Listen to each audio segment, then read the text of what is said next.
City world news ચેનલમાં આપ સૌ દર્શક મિત્રોનું હાર્દિક સ્વાગત છે। સ્થાનિક સ્વરાજની ચૂંટણી જાહેર થઈ છે। અત્યારે ચૂંટણીનો ધમધમાટ અત્યારે શરૂ થયો છે। ત્યારે ધારીમાં નગરપાલિકા જે 2.5 વર્ષથી વહીવટી તંત્ર દ્વારા જે કામકાજ કરવામાં આવતા હતા, જેનાથી લોકો પરેશાન બન્યા હતા, પણ હવે પ્રતિનિધિ ચૂંટાવાના છે, જેના ઉપર લોકોને પણ વિશ્વાસ છે કે હવે આપણા કામ ઝડપથી થશે। આપણી સાથે જે વોર્ડ નંબર 3 જેના ઉમેદવારો છે તે બિનહરીફ થયા છે, આપણે સીધી જ વાત કરશું એની સાથે કે કયા મુદ્દા ઉપર અત્યારે ધારીમાં જે 23 સીટ જે ચૂંટણી લડવા જઈ રહ્યા છો આપ તો બિનહરીફ થયા છો, તો કયા મુદ્દા ઉપર લોકો મત આપશે આપને?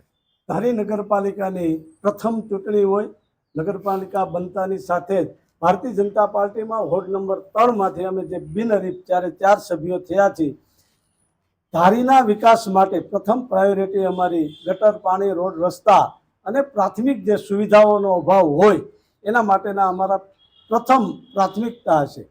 મિત્રો, નગરપાલિકા ગ્રામ પંચાયતમાંથી નગરપાલિકા થઈ હોય ત્યારે રાજ્ય સરકાર અને કેન્દ્ર સરકાર ભારતીય જનતા પાર્ટીની હોય ત્યારે 100% અમને વિશ્વાસ છે, અમને ધારીના નગરજનો પણ ઉપર વિશ્વાસ છે કે અમારી 28 સીટ જીતવાના છે અને અમારી ઉપર જે વિશ્વાસ છે એ વિશ્વાસ ક્યારે અમે એળે નહીં જવા દઈ અને વિકાસ કરશું।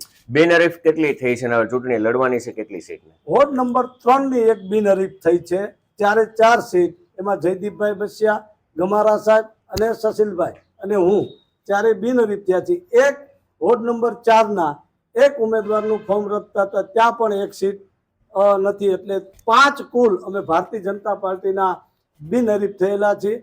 બાકીની જે સીટો છે એમાં અત્યારે અમારો પ્રવાસ ચાલુ છે અને અમે 100% જીતી એવો અમને વિશ્વાસ છે। ધારીથી લઈને દિલ્હી સુધી જે ભાજપની સરકાર છે એના હિસાબે કામકાજ તો થવાના છે તેવું જણાવી રહ્યા છે મનસુખભાઈ ભુવા, પણ આપણી સાથે જયદીપભાઈ બસિયા છે કે આપ પેનલ ચૂંટાઈને આવશે તો પહેલું એવું કામ કયું કરશો કે જેનાથી ધારીને વિશ્વાસ બેસે આપણા ઉપર? યોગીજી મહારાજની ભૂમિ છે ધારી, બરોબર, અને તમે કીધું એમ અહીંથી લઈને કેન્દ્ર સુધી અમારી ભાજપની સરકાર છે। ધારીને રળિયામણું અને આધુનિક ધારી બનાવવાનો અમારો પૂરો પ્રયત્ન હશે અને 28 સીટ અમે જીતવાની છે, અમને પૂરો વિશ્વાસ છે।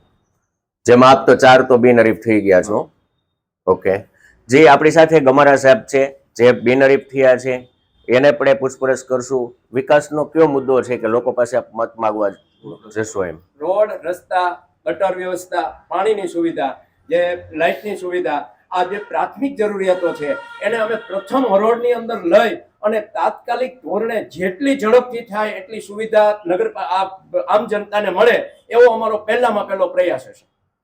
આ હતા જે ચૂંટાઈ ગયેલા એટલે કે બિનહરીફ થયેલા જે ઉમેદવારો હતા, તેઓ વિશ્વાસ આપી રહ્યા છે લોકોને કે હવે જ્યારે અમારી પેનલ આખા ધારીમાં નગરપાલિકામાં આવી જાય ને પ્રમુખ અમારો બેસશે એટલે 100% ધારીને રળિયામણું બનાવવાનું વચન આપી રહ્યા છે। Tinu Laliya, city world news, ધારી।